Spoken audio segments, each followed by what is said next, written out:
Agora, 90% de chance que na sua prova estará ou o parágrafo 2º ou o parágrafo 3º.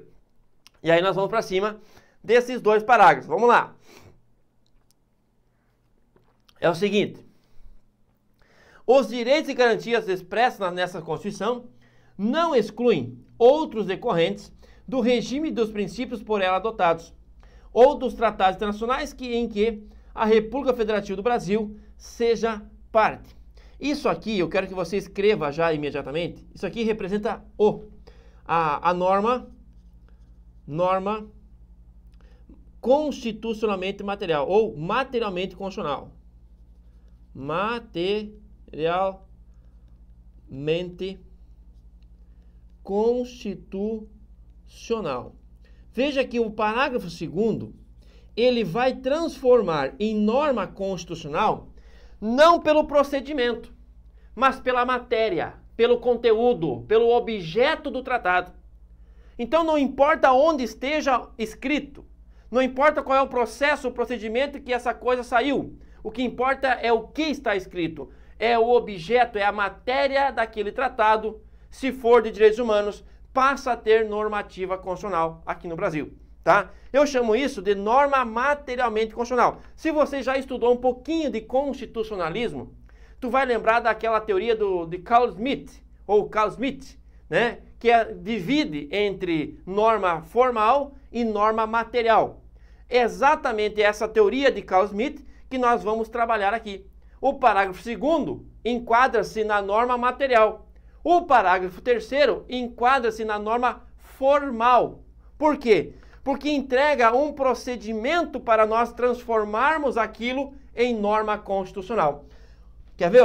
Os tratados e convenções internacionais sobre direitos humanos, que forem aprovados em cada caso do Congresso em 2 turnos, 3/5 dos votos e dos respectivos membros, serão equivalentes, serão iguais, nem acima nem abaixo, iguais às emendas constitucionais. Ora, o que está escrito no parágrafo 3º? Está desenhado o processo legislativo tratado lá nas emendas constitucionais. Quando você vai propor uma PEC, você vai passar exatamente por esse trâmite legislativo. Uma proposta de PEC passa 2 votações na Casa da Câmara, 2 votações na Casa do Senado, 4 votações com um quórum de aprovação de 3/5. Ou seja, o que está desenhado aqui? Está desenhado um procedimento. Quando é procedimento, eu estou transformando aquilo em Constituição através do processo. Isso é formalmente constitucional. Não é apenas material, e sim formalmente constitucional. Então você vai escrever aqui, a partir do artigo 3º, nós temos uma norma formalmente constitucional. Beleza? Beleza, Franco. O que o parágrafo 2º quer dizer ainda? Veja, tudo aquilo que está no artigo 5º é direito fundamental? É garantia fundamental? É. Então quer dizer que eu tenho direito fundamental, eu tenho garantia fundamental apenas no artigo 5º? Não. O artigo 2º, o parágrafo 2º, está dizendo que o rol de direitos e garantias fundamentais é um rol aberto. Tão aberto que eu tenho direitos e garantias fundamentais espalhados pela Constituição. Ora, o artigo 6º, 7º, 8º, 9º, 10, 11, 12, 14, 16, 17, o artigo 150, o artigo 225, esses artigos são de direitos fundamentais. Então, os direitos e garantias fundamentais não estão apenas no artigo 5º, pelo amor de Deus. Os direitos e garantias fundamentais estão expressamente e taxativamente previstos no artigo 5º. Não! Os direitos e garantias fundamentais estão expressos no artigo 5º, mas não são taxativos. Eles estão espalhados por toda a Constituição. Em 10 segundos eu te dei vários artigos. O 150, o 225, né, que fala de meio ambiente, os artigos do índio, os artigos da família, né, o artigo da cultura, da educação, enfim. Artigos que estão espalhados na Constituição que tratam de direitos e garantias fundamentais. Então, o rol de direitos e garantias fundamentais é aberto, é exemplificativo. E quem diz isso? O parágrafo 2º. É tão aberto, tão aberto, tão aberto, que os direitos e garantias fundamentais estão previstos até em outros instrumentos fora da Constituição. Por quê, Franco? Porque nós aceitamos também aquilo que está em tratados internacionais, ó. Aquilo que está em tratado internacional também pode ser enquadrado como direitos e garantias fundamentais? Pode, através da sua matéria, através do conteúdo que está nesse tratado. Ok? Aí, em 2004, veio a emenda 45 e disse mais, olha, o Brasil já reconhece os tratados internacionais como sendo norma constitucional, como sendo norma de importância master. Só que eu vou mais longe. Eu vou aplicar no Brasil o que eu chamo de poder constituinte supranacional. E o poder constituinte supranacional entrou no Brasil através da emenda 45 de 2004. Dizendo assim, olha, algumas normas que espalhadas pelo mundo inteiro, que têm como objeto direitos humanos, uma vez ratificado pelo Brasil, pelo mesmo processo legislativo da PEC, terá o mesmo status de uma emenda constitucional. Então, para eu refugar esse tratado, não é simplesmente pedir o desligamento, né, contestar o tratado. Não. É você alterar por emenda constitucional. Eu terei que fazer uma nova emenda constitucional para dizer que eu não quero mais aquele tratado. Por quê? Porque aquele tratado, ele entrou para o ordenamento jurídico brasileiro através de uma emenda constitucional, de um processo semelhante à emenda constitucional. E então eu entrego para esse tratado o mesmo status constitucional formal, com a mesma proteção e tudo. Isso veio em 2004, tá? A pergunta é, se porventura eu tiver um tratado que não for de direitos humanos, vai ganhar o mesmo status? A resposta é não. Para que esse tratado ganhe o status equiparado à emenda constitucional, ele precisa ser necessariamente o quê? Tratado de direitos humanos. E passar pelo mesmo crivo da PEC. Ou seja, 2 votações, na caso do Congresso, por um mínimo de 3/5, que é o quórum da PEC. Fazendo isso, esse tratado de direitos humanos ganhará o status que merece, que é o status de emenda constitucional. Ok? Aí vem a pergunta. Ô Franco, e os tratados internacionais de direitos humanos que foram aprovados e ratificados pelo Brasil antes de 2004, que, aliás, são os mais importantes tratados que nós temos? Tratado de São José da Costa Rica, o Pacto de São José da Costa Rica, a DUD, né? A DUD, que é a Declaração Universal dos Direitos Humanos, que são ícones dos direitos humanos, são todos anteriores a 2004. São os principais tratados que o Brasil assinou são anteriores a 2004. Esses tratados, a DUD, o Pacto de São José da Costa Rica, eles têm status constitucional? A resposta é não. Nós já temos tratados internacionais de direitos humanos que ganharam o status constitucional? A resposta é sim. Eu vou mostrar quais são. Então, muito cuidado para o desdobramento, cuidar para a interpretação que o Supremo deu a partir, então, do parágrafo 2º e 3º da nossa Constituição. Vamos lá. Para você entender, eu vou desenhar a boa e velha pirâmide Kelsen, alterada pelo nosso queridíssimo Gilmar Ferreira Mendes, né? Gilmar Ferreira Mendes. O que nós temos aqui, ó? Nós temos lá em cima, no topo, o status constitucional entregue pela Constituição, as emendas.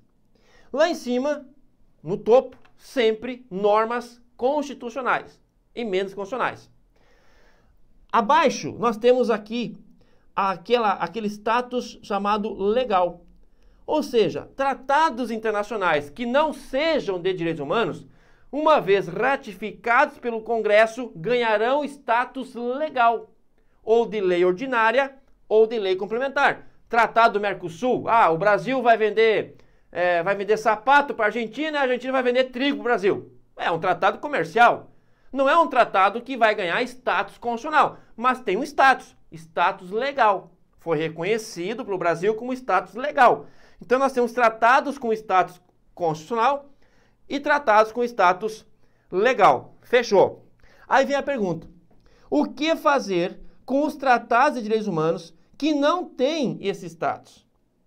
Aí o Ferreira Mendes criou uma lasca, né? E falou assim, olha, esses tratados vão ter status infraconstitucional. Isso mesmo. Infraconstitucional. Ou supralegal. Ou supralegal. Olha o que ele fez, Ele falou assim, o pessoalzinho aí do parágrafo 2º, né? O pessoalzinho aí, a DUD, né? O Pacto de São José da Costa Rica, Pacto de São José da Costa Rica. Esse pessoalzinho, esses tratados e convenções de direitos humanos que são mais antigos, eles estão acima da lei, por isso que eles são supralegal, mas eles estão abaixo da Constituição. Por isso que eles são infraconstitucional. Entendeu? Então, o Ferreira Mendes teve que cavocar ali na pirâmide de Kelsen para achar um lugarzinho para esses tratados, que é um tratado de direitos humanos que não podem ficar misturados como trigo e sapato nos tratados de comércio. Não, eles estão muito acima do comércio, né? Só que eles não tinham como ganhar status constitucional porque o Brasil não tinha essa ferramenta. Agora tem. Então, os tratados que têm norma material, previsto de acordo com o parágrafo 2º, vão ter status infraconstitucional, porém supralegal. Infraconstitucional, mas supralegal, tá? E beleza, e aqueles tratados de direitos humanos que passaram pelo crivo da PEC, o chamado parágrafo 3º. Bom, o parágrafo 3º, não há dúvida nenhuma, eles têm status igual à emenda constitucional. Status igual à emenda constitucional, tá? Lembrando sempre que o status que é entregue de fato para o parágrafo 2º é esse aqui, né? É esse aqui, ou seja, ele é infraconstitucional e supralegal. Entendemos? Beleza. E olha que interessante, o parágrafo 3º é assim que você tem que lembrar. Eu tenho um tratado de direitos humanos, tem que ter direitos humanos. Essa expressão aqui, é fundamental, tá? Eu tenho um tratado de direitos humanos que vai passar pelo crivo da PEC. Ou seja, qual é o crivo da PEC? Lembra? Duas votações nas duas casas do Congresso Nacional, ou seja, 2 votações na Câmara, 2 votações no Senado, com quórum de aprovação de 3/5. Atenção, não é 1/3, não é 2/3, não é a maioria absoluta, é 3/5 de aprovação. Se esse tratado de direitos humanos passar pelo mesmo crivo da PEC, então nada mais justo que ganhe um status igual à emenda constitucional. Mas veja, o status é igual à emenda constitucional. Não é acima, não é abaixo, é igual. Porque eles vão trabalhar com essas picuinhas. O Tratado Internacional de Direitos Humanos que for aprovado, blá, blá, blá, blá, blá, ganhará status supraconstitucional. Não é supraconstitucional. É status constitucional. É status de emenda constitucional. É igual à Constituição. Não é acima nem abaixo. É igual, entendeu? Essa brincadeira de ser infraconstitucional ou supralegal é somente para os tratados mais antigos do parágrafo 2º. Então não cai na pegadinha que o parágrafo 3º, uma vez aprovado, o status dele é igual à emenda constitucional. Igual, nem acima nem abaixo, é igual, tá? Fechou. Beleza, tá entendendo? Deixa eu ver aqui. Beleza, tô entendendo. Beleza, beleza, beleza. Boa noite, Rivelino, grande Rivelino. Esse para o 3º cai em prova? Cai. Caiu, né, na prova do INSS? Cai em prova da NASA, cai em prova de tudo quanto é prova, tá? Pode ter certeza. Se está no edital e vai estar no edital, vai ter uma questãozinha. Vocês aí da Assembleia de Minas, podem ter certeza. Policial legislativo, técnico, consultor, não importa o cargo, vai ter uma questão de parágrafo 3º e 2º, tá? Pode ter certeza. Ou é na matéria de direitos humanos, ou vai ser uma matéria de artigo 5º. Cara, vai cair. Pode ter certeza, porque o parágrafo 3º e o parágrafo 2º, ele trabalha direitos humanos, ele trabalha Constituição Federal, ele trabalha processo legislativo. Cara, é um prato cheio para concurso da Assembleia. Então vai ser prova. Arrisco dizer que terá até mais de uma questão falando dos parágrafos 1º, 2º, 3º e 4º do artigo 5º, tá? Fechou? Deixa eu ver. Muito bem, estou entendendo, né? Vamos lá, Luciane. Ó, nós estamos falando dos parágrafos do artigo 5º. São 4 parágrafos, né? 1º, 2º, 3º e 4º. O primeiro fala da aplicação imediata. Tudo que está no artigo 5º tem aplicação imediata desde o primeiro dia, ok? Não importa a aplicabilidade, terá sim a aplicação imediata. O parágrafo 4º fala da questão do TPI. O Brasil, de fato, se submete à sua jurisdição. Nunca mandamos nada para lá que vingou, então só para cair em prova mesmo. E nós temos então aqui, estamos aqui a falar dos 2 principais parágrafos, que é o 2º e 3º. Um trata de norma materialmente constitucional, né, e o outro trata de norma formalmente constitucional. Fechou? Eu estou tentando explicar para vocês como que ficou essa coisa, porque nós temos tratados internacionais mais antigos, que vão se encaixar então no parágrafo 2º e vão ganhar o status de infraconstitucional ou supralegal. E o Tratado de Direitos Humanos, que passar pelo crivo da PEC, do parágrafo 3º, vai ganhar o status constitucional, nivelando com a emenda, tá? Agora, repito, é importante você lembrar que esse tratado tem que ser de direitos humanos, porque se não for, a questão está errada. Deixa eu brincar com você aqui, ó. Olha só, eu vou apagar essa expressão e vou ler para você exatamente como será a sua questão de prova. Leia a questão. Os tratados e convenções internacionais que forem aprovados em cada caso do Congresso em 2 turnos por 3/5 dos votos dos respectivos membros serão equivalentes às emendas constitucionais. Vou ler de novo. Os tratados internacionais, os tratados e convenções internacionais que forem aprovados em cada caso do Congresso em 2 turnos por 3/5 dos votos dos membros serão equivalentes às emendas constitucionais. Aí o desatento vai dizer, tá certo, é isso que está na Constituição. Vai errar. Então eu estou alertando para você, não foi uma e nem 2 vezes que a banca fez isso. As bancas brincam com você, tá? Atenção, se a expressão direitos humanos não estiver escrito, não estiver expressa na tua questão, tudo ali é errado, tá? Eles vão retirar a expressão direitos humanos e vão colocar tudo o resto. Mesmo colocando todo o resto e suprimindo a expressão direitos humanos, a questão se torna errada. Porque só vai ganhar status constitucional aquele tratado se for de direitos humanos.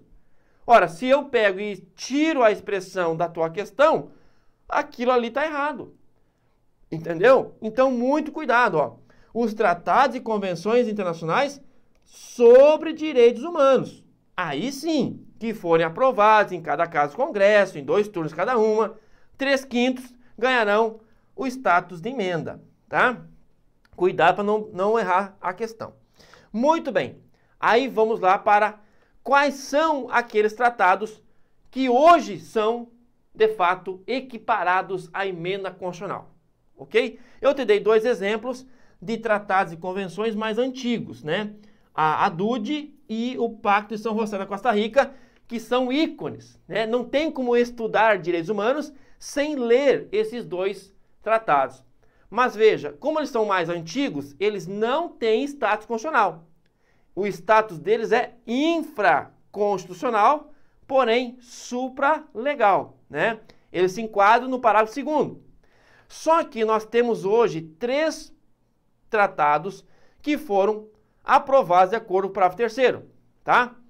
O primeiro deles, pessoal, foi em 2008, através do decreto legislativo de número 186, e ele trata da Convenção sobre Direitos das Pessoas com Deficiência, né, o chamado Protocolo Facultativo, que é o Tratado de Nova York, tá? Se vocês conhecem, é através do Tratado de Nova York. Então, o decreto legislativo de 2008 e depois, no ano seguinte, foi também publicado o decreto do Executivo, tratando, né, de ratificar aquilo que o Legislativo já tinha feito, ou seja, transformando o Tratado de Nova York, que é um tratado que fala sobre direitos da pessoa com deficiência, tornando esse tratado equiparado à emenda constitucional. Então, se o Brasil não quer mais seguir os ditames desse tratado, o que o Brasil tem que fazer? Editar uma nova emenda constitucional afirmando que não mais vai seguir o Tratado de Nova York. Tamanha é a proteção entregue a esse tratado a partir da emenda constitucional número 45. Tá? Então, esse tratado passou por 2 votações na Câmara, 2 votações no Senado e ganhou status constitucional. Fechou? Ô Franco, mas ele não teria que sair uma emenda constitucional? Cara, eu não preciso fazer uma emenda constitucional. Eu preciso passar pelo mesmo crivo, pelo mesmo processo legislativo. Entendeu? O documento que sai lá na ponta não é uma emenda, é o decreto. É o decreto legislativo. Depois eu vou ter o decreto executivo. Então, cuidado. Não vai sair ao final uma emenda. Vai sair um decreto legislativo, que vai ter status de emenda. Pegou? É assim. Então nós temos aí o Tratado de Nova York, que já ganhou status de emenda. Depois, em 2015, veio pelo Decreto Legislativo 261, aquele que fala também, né, da questão do PCD, só que é um tratado chamado Tratado de Marrakech, né, que ele fala mais especificamente da questão do acesso a obras públicas de pessoas cegas com deficiência visual ou com outras dificuldades para ter acesso ao texto impresso, né? Então esse tratado aqui, ele tem um foco mais individualizado em uma categoria dos PCDs, né? Ele é um tratado de direitos humanos, ele vai nessa linha dos PCDs, só que ele tem um foco em cima aí do pessoal, das pessoas cegas, tá? Então ele foi trazido para nós em 2015 e em 2018, né, tivemos então a ratificação desse tratado legislativo pelo decreto 9522 do Executivo. Então, são 2 tratados que trabalham a ideia de PCD. O primeiro, Nova York, e o segundo, do Marrakech, tá? Gravem esses nomes. Tratado de Nova York e Tratado de Marrakech. Os 2 em cima dos PCDs, tá? E veja, nós tivemos em 2021 o primeiro decreto legislativo de 2021, mais um tratado que vai tornar, né, vai trazer o status constitucional para a Convenção Interamericana contra o Racismo, a discriminação racial e formas correlatas de intolerância, tá? Então, essa convenção foi tratada em 2021 e veja, em 2022, a mesma convenção foi ratificada, então, pelo decreto executivo. Então, olha só o que nós temos. a Convenção Interamericana do Racismo, o Tratado de Marrakech e o Tratado de Nova York têm hoje status constitucional. Eles são os 3 tratados de direitos humanos que passaram pelo crivo da PEC, passaram pelo crivo do parágrafo 3º. E eles têm o mesmo status constitucional. Ô Franco, mas é algo que está escrito em outro lugar, foi escrito fora do Brasil. Como que uma coisa escrita fora do Brasil vai ter o mesmo poder, a mesma pegada, o mesmo respeito, a mesma imponência que a minha Constituição? Eu chamo isso de poder constituinte supranacional. Até 2004, inexistente.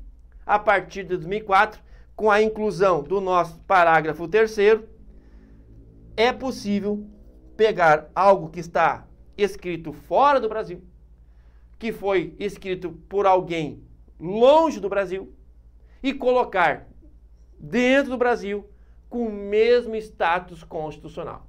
Claro que ficou limitado a normas de direitos humanos, ok? Então a primeira experiência que nós temos de poder constituinte supranacional é realmente o parágrafo 3º do artigo 5º.